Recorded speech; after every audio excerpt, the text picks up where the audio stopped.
Morning, everybody. Welcome to chapel. The Lord be with you. Thank you very much.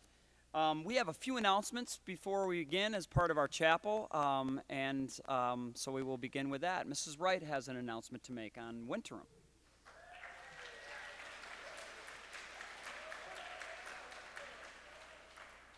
All right, good morning, everybody. For those of you who do not know me, my name is Krista Wright. Most of you that do know me as a biology teacher here. But today I'm speaking to you from my new role as the Winterim coordinator. For our newer students, Winterim is a unique and exciting learning experience that takes place during the 2 weeks after we return from Christmas break. Winterim allows students to choose their own course of study, including travel, internships, and on-campus courses. This is the 4th year of this incredible program, and I'm honored to have the opportunity to manage this project. But before I introduce Winterim 2016, I would like us all to thank Mr. Brad Mockabee for sharing his incredible gifts of creativity, organization, dedication, and vision that brought this program to life at Grand Rapids Christian. Can we please take a minute?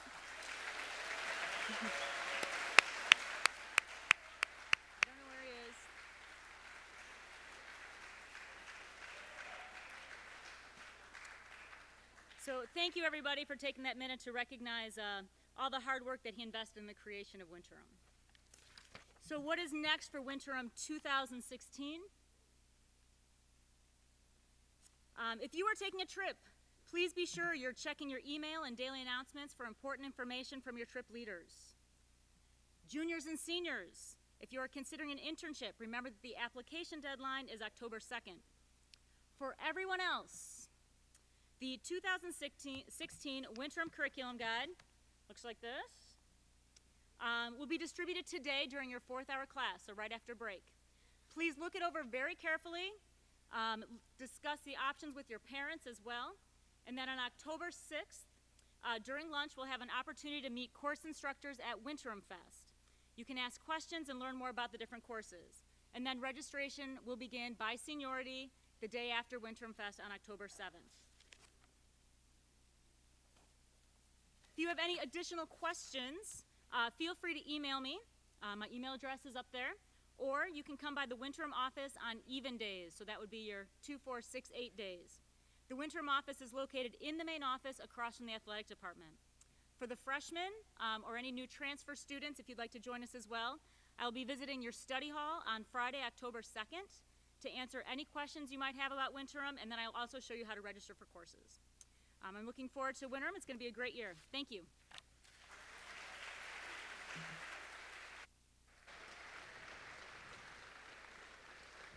Here goes nothing. Today, our chapel theme is beauty, the things that make us beautiful. What in this world is responsible for that beauty, and how can we be a part of the things that are wonderful and beautiful and awesome in this world? I want to share with you briefly to set this up before we sing our first song, and then I want to pray. I went to a concert on Friday night at Hope College. Ben Rector was in town, and many of you don't know who he is, but he's one of my favorite artists, and he started his show as a kind of a prayer to God as he's starting his concert. And the words, I think, are very fitting for today. And I'll just give you a part of what he says. And he gets on the piano before his band comes up, and he plays this song. And the lyrics go like this: "Please let me make something beautiful, a thing that reminds us that there's good in the world, a thing that reminds us that there's still something out there worth fighting for. Because it feels like the world has gone crazy, spinning faster and cheaper than ever before. And it feels like it's getting, like there's no one caring enough, and it's getting worse. Let me make something wonderful. Let us make something beautiful. Please let me make something beautiful, a thing that reminds us that there's good in this world." So let's pray. God, we thank you for today. we thank you that we get an opportunity to be together and worship. And although that is said a lot, we know that that's a gift, perhaps a gift not even realized by us, that we have a chance to be in the presence of you, the one that loves us so much, the one that created us, the one that gives us all of our creativity, all of our beauty, all of the things that are wonderful inside us. It all comes from you. And God, I ask today that you may allow us, by your Spirit, to be open to hear your voice, of how perhaps we can be the change and add to the beauty of this world. I'd like to introduce a person that would share their meditation today, and that would be Mr. Evan Coons. Mr. Evan Coons, I don't know a whole lot. He spoke at the middle school last year. He has a lot of projects going on, and he can probably explain that. I believe that he is a member at Nealon Avenue Church. He's famous for the dance moves thing that we saw, I believe, in the first week when we did the countdown. And he has a lot of other video and other projects going on. But he's a very creative guy, and it's a pleasure to have him here to give us a word from God this morning. So please welcome Mr. Evan Coons. Hello. Am I on? Am I on? Am I on? Can you hear me? Yep. Okay, cool. Hi. How's it going? This is crazy. I have to do a PowerPoint or a keynote presentation that keeps me on track because I'll lose a lot of my mind if I don't, and we'll go all over the place. Right now, we're having some technical difficulties with my system. Hopefully, this will work in a second. But I'd like to give a shout out to my Nealon TNG folks. Where you at? It's like, yeah, all right, yeah. We're going to start out the day with, some church-appropriate dance moves. Actually, we're not. That's a joke. We're not going to do that because that would be trouble because I'm fighting something off right now. And the headlines tomorrow would read, Church-Appropriate Dance Moves Guy Dies Doing Church-Appropriate Dance Moves at Grand Rapids Christian High School Chapel. So that wouldn't be cool. I guess I'm just going to be working from here, from the podium, because this isn't working. So, like I said, also hi to my family who are here. I won't say who you are, and I can't see you anyway, but hi, it's good to see you. I have to do this, because if I don't, I get lost. So, hi. Happy Tuesday. Okay, today we're going to talk about beauty and beholding and what that's all about, and maybe if we have time, a little bit of Art Prize, because that starts tomorrow. I don't know if you guys know what Art Prize is. It's like this thing in town. You go and look at stuff for a while and vote if it's cool or not and judge a lot. So we're going to talk a little bit about that if I can get to it, because I have a lot to talk about. And we're going to talk about why beauty and the ability to behold is important. And maybe the most important aspect of what it means to call ourselves Christians. Mm-hmm. So, okay, first off, that's what we're going to talk about. See, I really have to make sure I follow my slide because that's what we're talking about today, beauty. Why are we talking about it? Well, we're going to talk about beauty and beholding because we don't talk about it. Hardly at all. We don't really talk about beauty. We don't talk about what it means to see or experience something beautiful, to behold. And maybe because if we did, I could imagine being in high school and sort of coming into the locker room and being like, guys, did you see that beautiful thing that happened? I would probably get toweled, and then beat up and then laughed at, of course, for just saying, it was beautiful, man. Maybe not. And because we're also going to talk about it because maybe we don't really even know how. If that's not a good enough reason for you, you might be saying, wait, but why again? Well, because when it comes to beauty, I don't know if you've ever realized this, maybe But beauty is the one thing that every single person on the face of the earth wants forever. Like, you're never like, oh man, I'm just beautied out. I can't take another beautiful thing to look at, because it's not like food where you're like, oh, I ate too much beauty. I just kind of got to take a break for a while. We have an insatiable, unending, infinite desire for this thing, and we're always seeking it out. We're always looking for more beauty. How can this be? How do I know this? I've done some research. First, we used to do this in high school a lot when our parents would let us go into town. I don't know why, but they used to let us go to Chicago in high school by ourselves when we could drive. And Chicago's a great place to do this. You come to like a crosswalk, and you come to the crosswalk and you have to wait because it says don't walk. And then you kind of pay attention, and as soon as it looks like it's going to say walk, you just look up and go, oh, wow! And then everyone goes, and then you can just walk by, and you're the only one walking out in the street because everyone's like, what? Where's awesome? I heard there was something awesome here. That's one way in my scientific research that I've understood that beauty is something we all desire and want forever. Scientific. Anyway, some other reasons I know. How many times have you fallen prey to something like this on Facebook? What does that say? I can't read it from here. This guy's newest Kickstarter is doing something so amazing. It's a laptop stand everybody loves. You ought to see that thing. And you're like, oh, a laptop stand? That is amazing. I'm not doing anything right now. Click. Right? One more. Oh my goodness. Rainbow Doritos exist and you'll want to put them in your mouth immediately. What?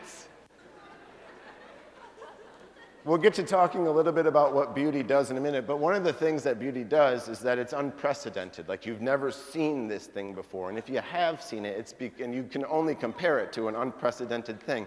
This is an unprecedented thing. This is beautiful, and I want some. Anybody else?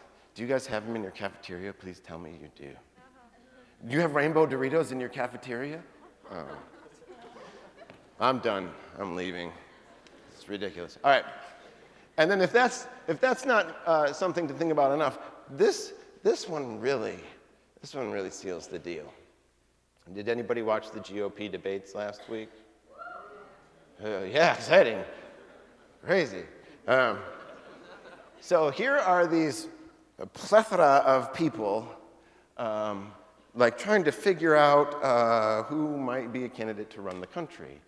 And then this is what comes up. Who is the hunk in the background? This super important thing is happening and nobody cares because they can't take their eyes off the beautiful guy in the background. And GOP debates hunk identity finally revealed.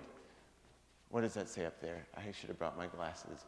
With candidates at the big GOP debate, desperate for attention, the guy who went viral wasn't even trying.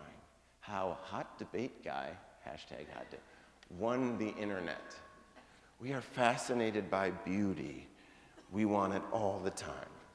And the final reason why, reason C, what's happening? Am I getting more excited and yelling? And it's back to my first point. It being something that we all have an infinite desire for, we don't talk about, we don't maybe know how to talk about it, we don't know how to define it, we don't have a language for it.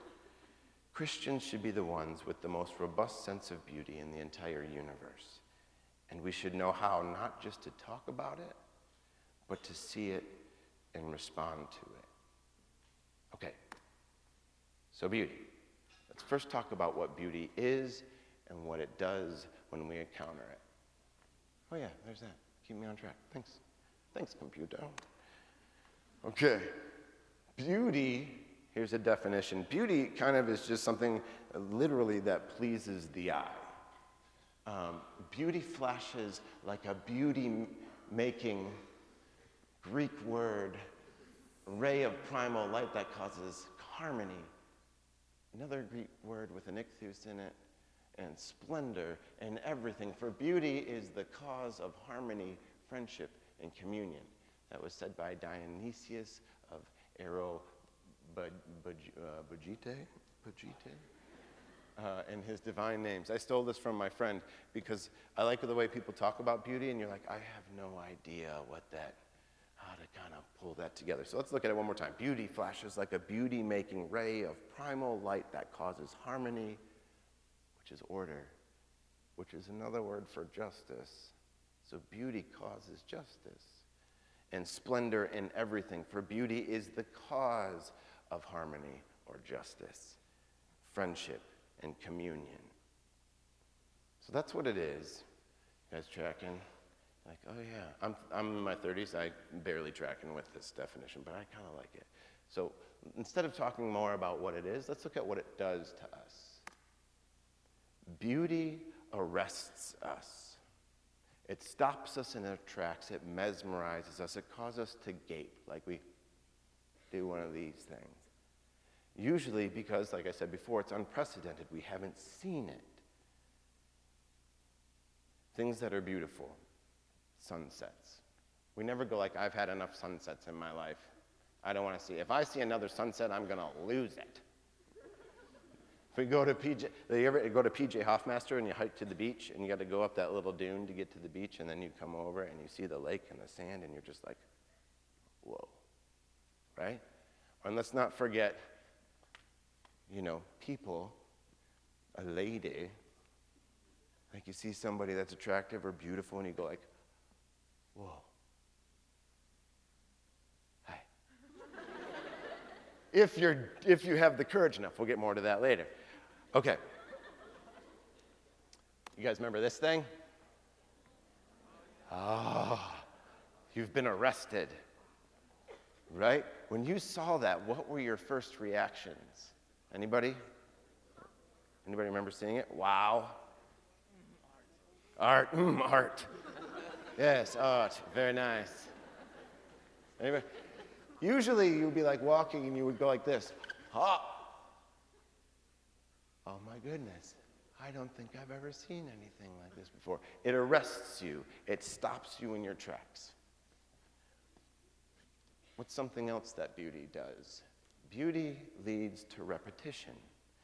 Painting, poetry, sketches, those are all remakes, a mimicry of the beauty that you've seen. When we see something that's beautiful, a lot of times our hands just start, I gotta make that thing. When you hear music that you love, you're like, I need to learn how to play that. I want to repeat that thing, right? I grew up in Dearborn, Michigan. That's Greenfield Village. Anybody ever been there? You could see it from my house. It was pretty cool. And cars were a big deal. And when you would see, and so we always had sort of the inside track on when new cars were coming out, what they were looking like, because our dads would work there and come to school and show us this clay model. And as soon as we saw it, we'd instantly like, drawing the wheels, drawing the frame, putting the decals. I had a 7-foot poster of a Lamborghini Countach. You guys know what a Lamborghini Countach is? It's a sweet car. On my wall, and I would just sit there and it makes you want to sketch something. Music makes you want to play something. The other obvious one is babies, right? You want to, when you see someone beautiful and they see someone and you say like, we need to fall in love with each other and we need to make more of you in the world. And the other person says, yes, we need to make more of you. That's where you came from. Your parents were like, there needs to be more of us in the world. Right? Leads to repetition. There was, and of course, I want to talk about a lady. Her name was Jessica. She's not my wife. I would tell you about my wife and how beautiful she is, but I'd get all emotional and then it'd be really awkward because I'd be crying. If you don't believe me, I can show you my wedding video. It's just a train wreck of tears, and I sound like a kid's horn on a bike because I'm just crying the whole time, like, I love you so much, and I'm just so sickness and that. Anyway, so we'll just talk about Jessica because she went to my church. And when I would see Jessica, let me back up. Jessica, one time I was playing G.I. Joes under the ottoman of my house. I was 17, it's cool. No, I was 12, maybe. And I was playing G.I. Joes, and I realized today is Saturday, and tomorrow is Sunday, and that means I'm going to go to church, and I'm going to see Jessica. Because Jessica didn't go to my school, so I could only see her at church. And I sort of pulled my head out from the church, from under the ottoman, and I was like, hey, are we going to church tomorrow? And my parents were like, yes. And I went, yeah! And they're like, there's our good spiritual son, wanting to go learn more about Jesus. I was like, no, kind of, through beauty of a female named Jessica. And, but I remember specifically seeing her one time. She used to sit in the back left. It's going to get really awkward how much I know about Jessica. She used to sit in the back left, but today she was sitting up front because she was had to go turn pages for her sister who was playing the saxophone or something. And we sat on the front right, and I just remember looking at her, and we had these lights that sort of hang down, and it was like hitting her hair, and I was like, I have to draw her hair and the way the light's hitting it, and that's awesome. Does that sound creepy? It's totally going to get creepier. But just sort of like drawing the way the light hits her hair because it was beautiful. And of course there was like, hey, I think you're really cool. Do you think I'm cool? Checkbox, yes or no. And then we weren't boyfriend and girlfriend back then. I don't know if it's changed, but we would say, would you go with me? That's what we used to say. Like, oh yeah, I'm going with that person. And we were 12, so we weren't going anywhere. But you'd say, yeah, like we go with each other. So that's how you dated back then when you were 12. You say, you went. In past tense, I guess. Anyway, Jessica. Beauty empowers us to do great things. It comes to us with no real work of our own and then leaves us prepared to undergo a giant labor. Beauty empowers us to great work or laborious things. Sports. All you have to do is see a good Gatorade commercial and you're like, if I drink Gatorade, I will sweat neon, my muscles will get toned, and I will, like, you see that and you're like, I can do these things. You hear that riff or that drum beat, or you see that, I don't know, you see a mountain, and you're like, I have to go to there. And it could very well kill me. It's not like we were born with this idea that like, I need to climb something really big. That's not in our brains. We first saw that and we're like, whoa, that's beautiful. Wonder what's up there. And then this guy with an alpaca comes by and you're like, do you want to go up there too? And you're like, yeah. And then off you go. It's the same with outer space. We look at outer space and we're like, whoa, let's go up there. Why?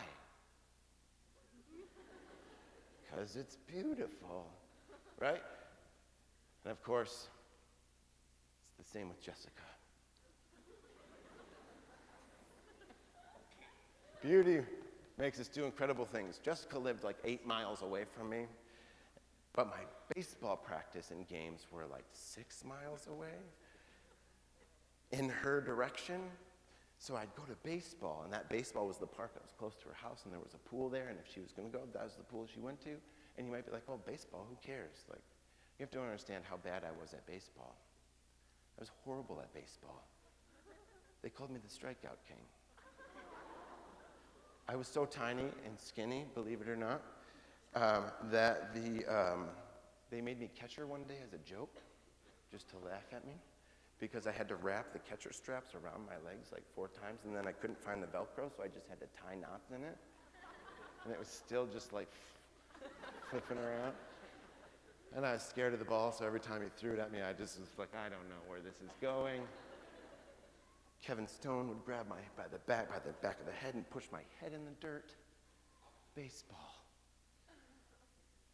But it was on the way to Jessica Grandis' house. So I'd go see. So we'd go there, and the funny thing is we'd finish the game, and then I'd ride my bike to her house. I wouldn't stop or see if she was there. I'd just ride, there's her house. Time to go home. That was totally worth it. That's what beauty does. Makes us do impossible things. Beauty creates in us a response. And usually there are two responses, right? So there's one that's like, you can approach it and you can barely stand it. Like the angel of the Lord would show up. Sort of probably the most beautiful thing anybody had ever seen. And does anybody know what people would do when the angel of the Lord showed up? Anyone? They would like pass out, fall on the ground. Don't kill me! Because you're so beautiful. That's part of the reason. Or the other thing we do is we run away. We run away and keep our distance no matter what we do.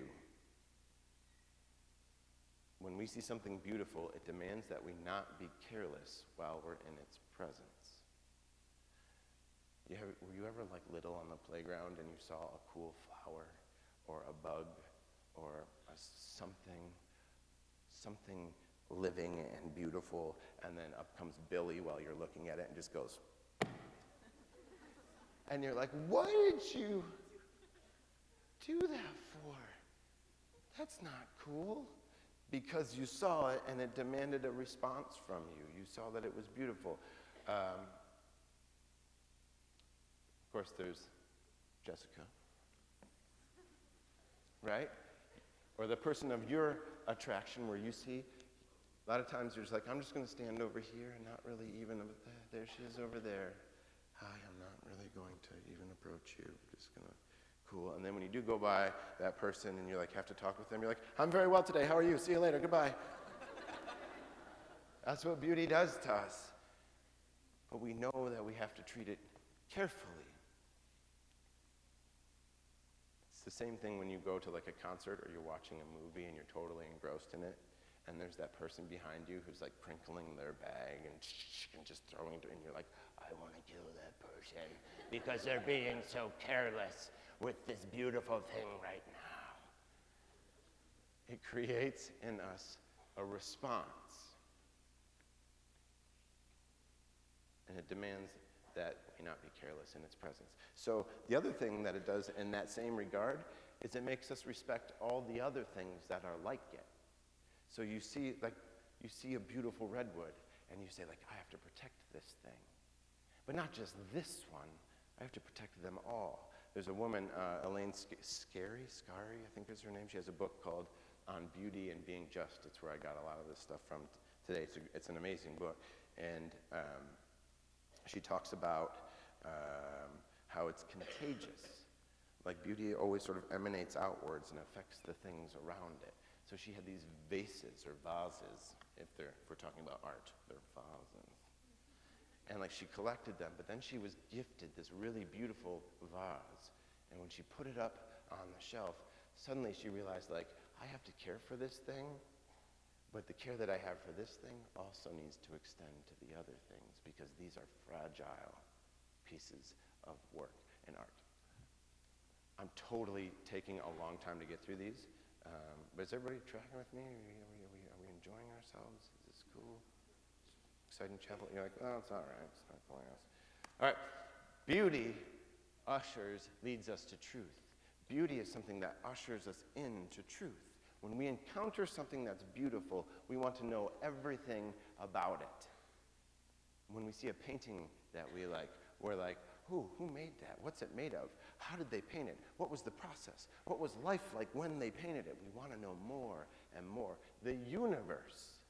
When we see the universe, we're like, oh,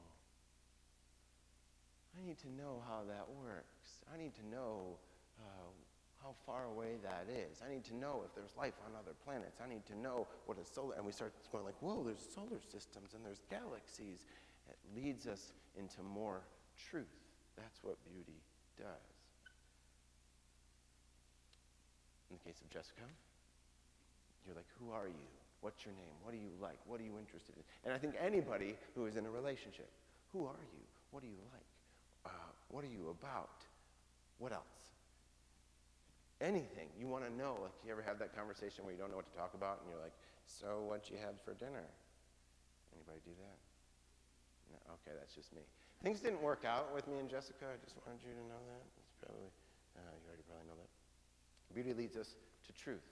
Case in point, again, we want to know who this person is. Who is this mystery man?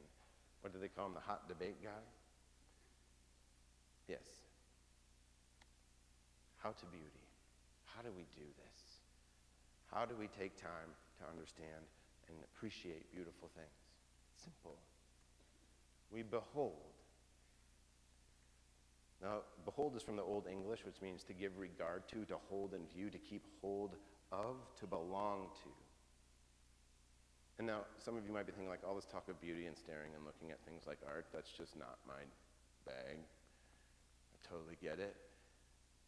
So I want to share with you an example of someone who I think embodies what it means to behold and see beauty in the world. You ready?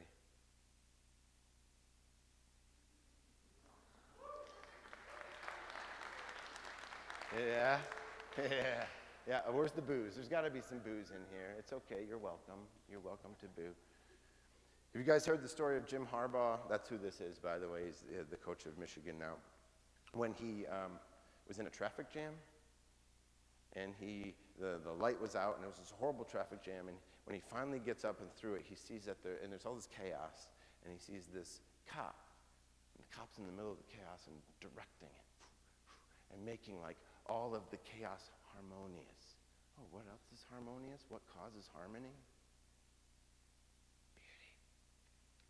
So he's watching this cop like do all this stuff, and he can't take it anymore, and he's mesmerized because beauty makes you, it arrests you, so he pulls off into the parking lot, and he watches the cop manage traffic for 30 minutes because he's mesmerized.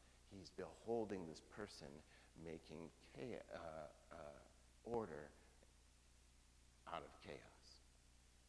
I just want you to notice those steely, beholding eyes. That's what it means to behold. This is Makoto Fujimura. If you've seen For the Life of the World, he's the special guest in episode 6. Makoto is a world-renowned Nihonga artist, which is a Japanese-style painting.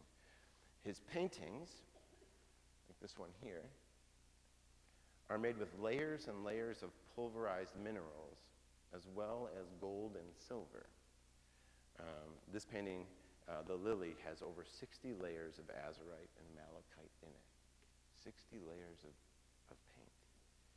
You can't see it in these pictures, but in reality, all these colors refract. So because they're minerals, they're not like powder, they're rocks, they're tiny, tiny, tiny rocks. So they reflect light and they refract light. So if you let them, your eyes are able to detect prismatic colors surrounding the pigments. With time, your eyes will actually see much, much more than what your brains can categorize. Because if you look at this real quick, you're like blue, light blue, flower. That's not beholding. That's just sort of looking at and categorizing. The individual grains of pigment are literally prisms, creating rainbow refractions. How long does it take to see that if you're actually looking at it? Anybody want to take a guess? I'm looking at you guys because I can't hear what anybody. 20 minutes. For you to get through all of the stuff in your brain to stop going blue, blue, blue, blue. 20 minutes to see those refractions.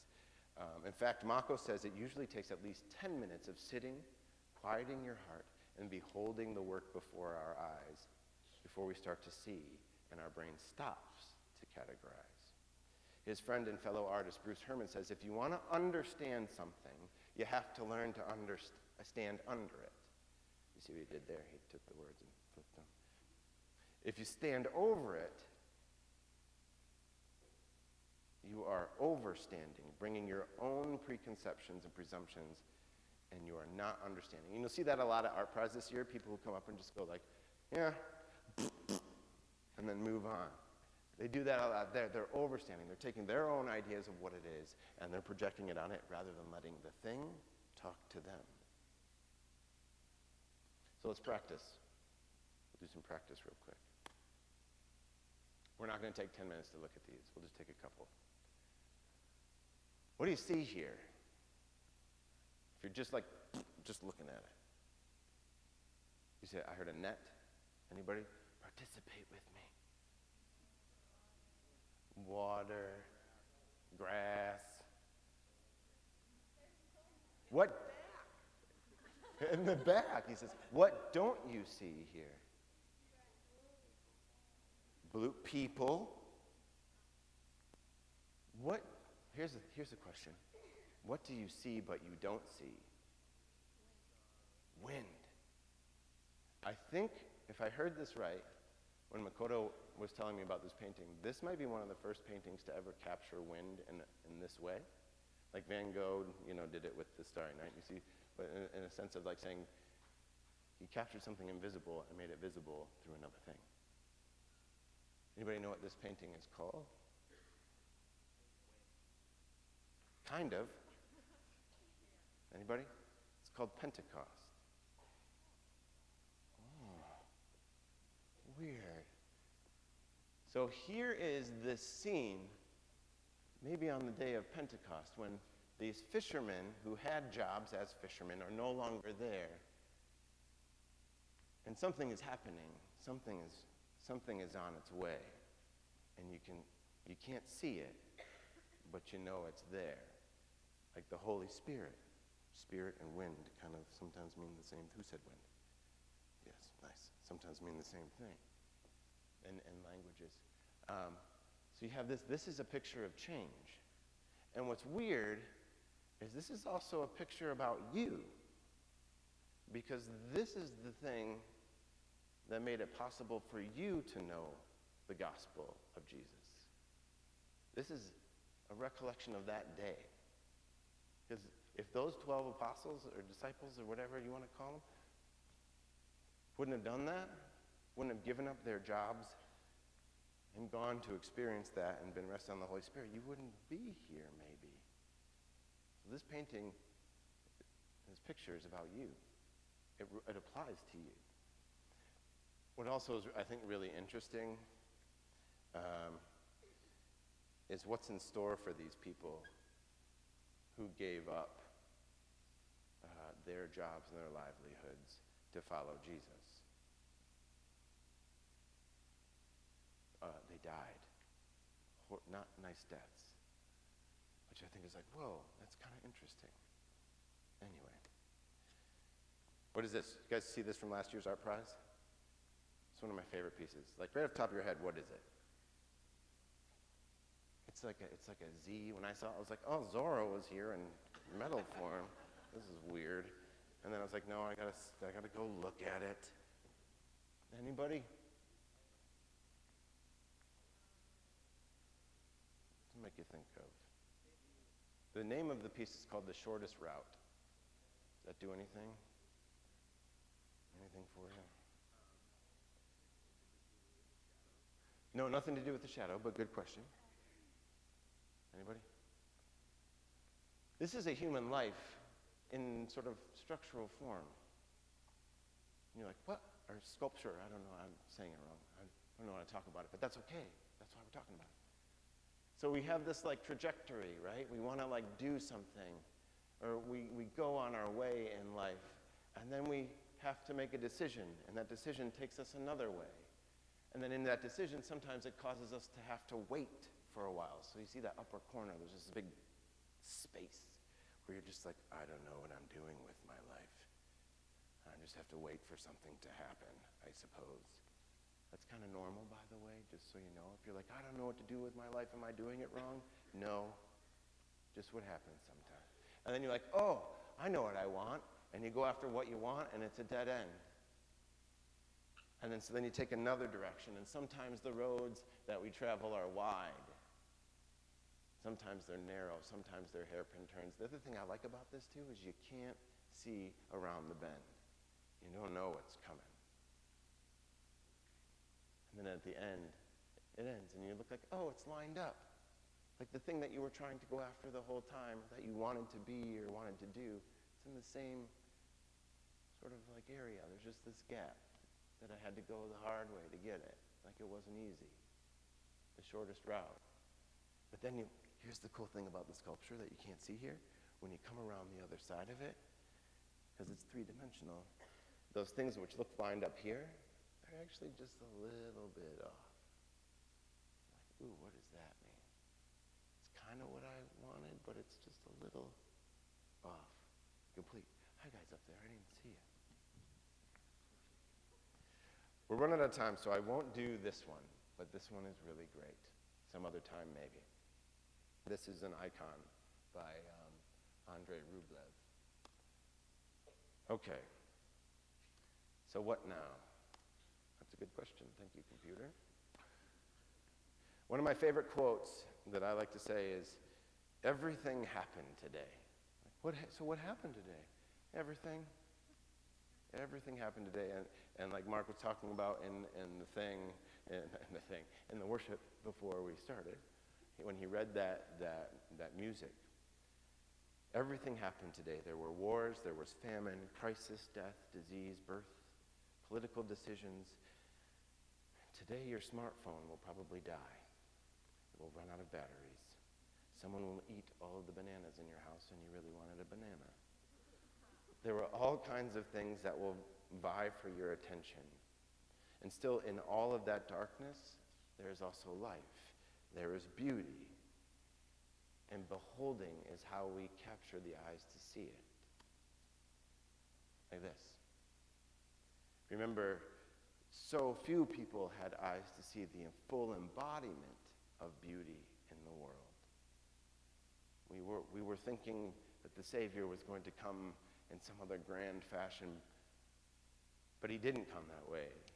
He didn't come how or where we expected it. He came into the darkness, surrounded by dumb animals and stinky stuff. Darkness. It's all around. It's around us, but the beauty is there too, which is why we need to be the ones who see it. Because everything good that you desire is a direct result of an encounter you have had with beauty. Every single thing. If you want any job that you want to do, is usually you want to do it because you saw something beautiful. You saw the harmony that job could bring. Sports, playing and coaching. Music, math, science. You love those things because you experienced something about them that was beautiful. Justice, Elaine Scary writes again that acts of justice are creative attempts to restore beauty. That's what they are. You were shaped by someone who experienced something beautiful and acted upon it. What just happened? Oh yeah. And that's whether it's a natural, beautiful thing or a man-made, beautiful thing. So take time to behold the beauty around you. Makoto Fujimura from earlier said, what really moves us tends to be someone who can behold. So take the time to behold the beauty around you. It will shape you. It will equip you.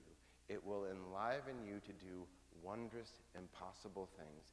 And in those things that you do, in your beholding and in your creating, through your work, even if you're a cop, just moving traffic along, it will inspire others to do the same. And isn't that kind of what we want in the world? Like more beauty all the time? I think so. So take time to behold the beauty around you. Thank you guys so much. Have a good art prize.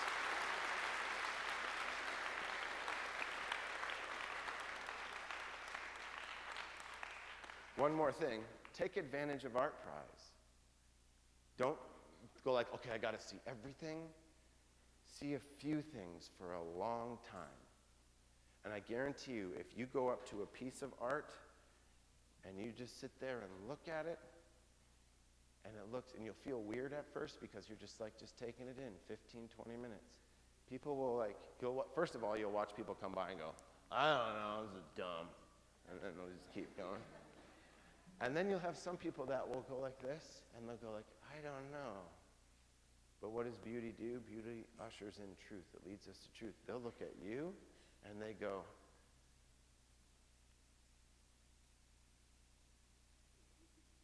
what do you see that I don't?